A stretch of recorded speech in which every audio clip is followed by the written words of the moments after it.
Page 13, the road workers.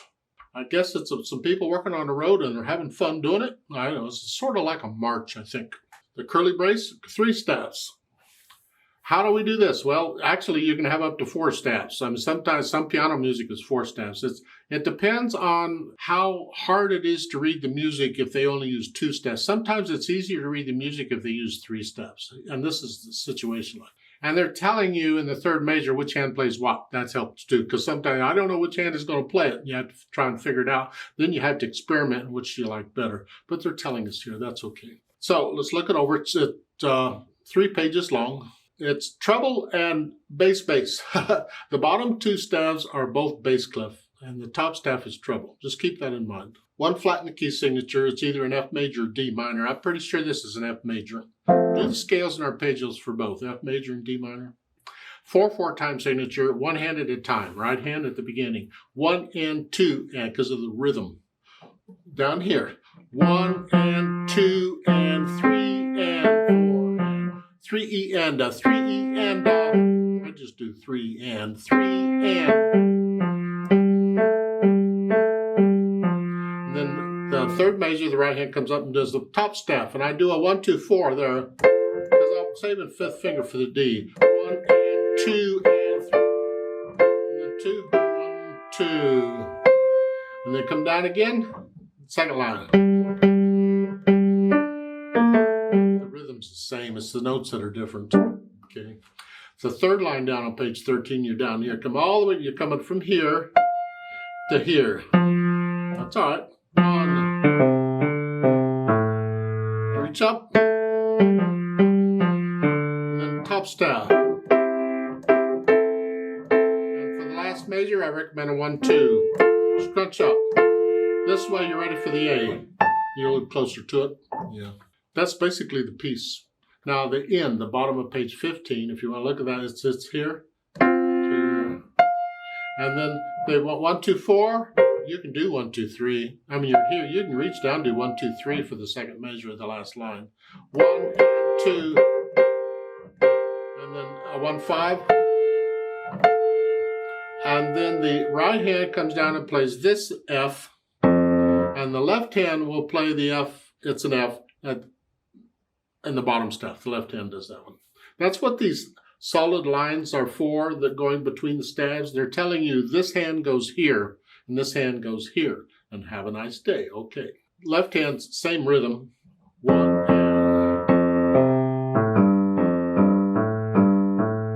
and we finally get to use the awkward fingers. I like that. You should be using those fingers. You come up here.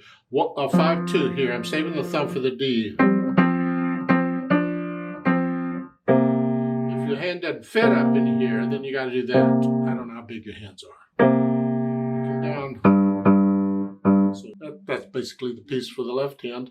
And the last line on page 15, again, you're here. And then come up here, 2nd measure. I'll do a 5 2 because I'm just here. And then the left hand plays that last note. That's an F. 4 ledger lines is an F. Then we try to put the hands together. It's the same rhythm, though. Same note name. And both hands come up at the same time. Good luck with that. You may have to practice going from here to here. You got to make sure you got the notes and the right fingers. Practice that hand move if you need to, because you're going to make it quite a bit.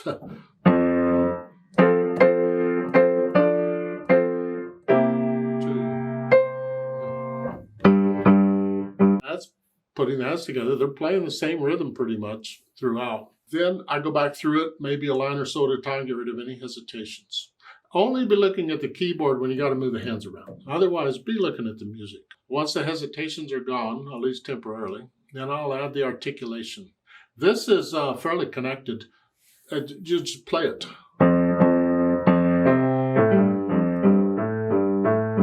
You have to lift up to move. Get the right notes at help.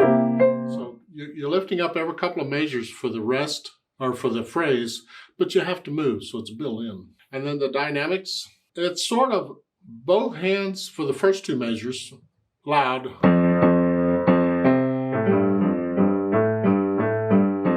But then in the next two measures, it's more the right hand. Keep the left hand in the background.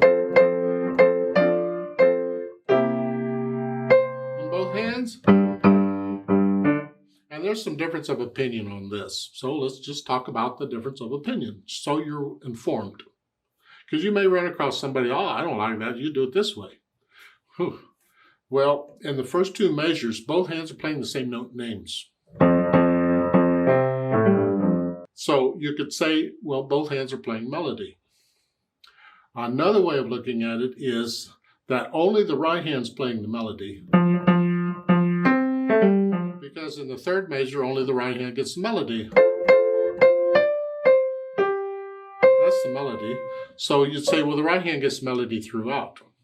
If that's the case, then here you want to play the left hand softly. It's like the left hand is playing in harmony. It just happens to be an octave apart. Because you can have an octave apart be in harmony.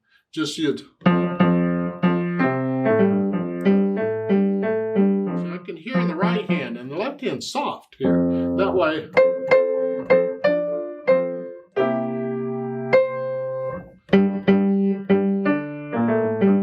is another way of interpreting it. There's no right and wrong so far as I'm concerned. How do you choose to interpret it? In this case, I'm going to treat both hands as having melody at the beginning, playing the same, and then only the right hand gets it for the third and fourth measure. It's actually the top note in the right hand, but unless you can bring out one note, then you just play the right hand louder.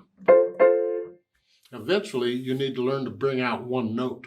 You're putting more weight on that note.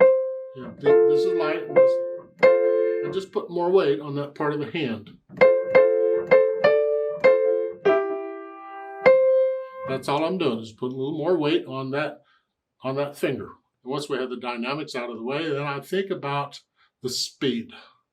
Moderato, although it says tempo di marcia, that's a tempo of a march, like left, right, left, right. Well, that is a sort of a moderato. Left, right.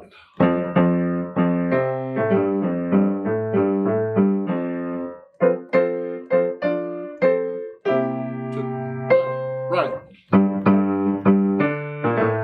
That's fine. If you can play it that fast, fine. If not, slow it down. Now they've added pedal.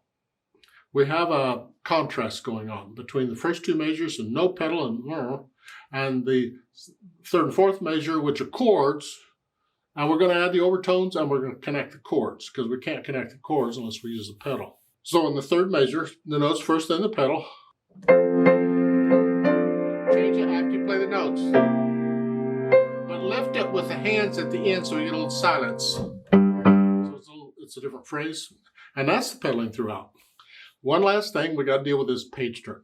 Again, ideally, just memorize the piece. Otherwise, then sometimes we get lucky and everything on page 13 might be on another page. And if that's the case, then we don't need to turn the page. We'll just read the other page and pretend it's page 13 until we get to the end. Then we go to page 14 and finish it off. That actually works in this case. So if you take a look at the bottom of page 14, the last line is the same as the beginning. And if you follow through the next couple of lines, it goes all the way to the end of the second line on page 15. That's like on page 13. It's the same. So we can just turn the page to 14 and 15, and we'll play those three lines, the last line on page 14 and the first two lines on page 15, pretending it's page 13. Too many numbers. And that way we don't have to turn the page. We got lucky. Sometimes that works and sometimes it doesn't. In this case, it works. So that's what I'm suggesting you do. Then when you finish the first two lines on page 15, immediately jump to the top of page 14 and finish it off. And you've got it.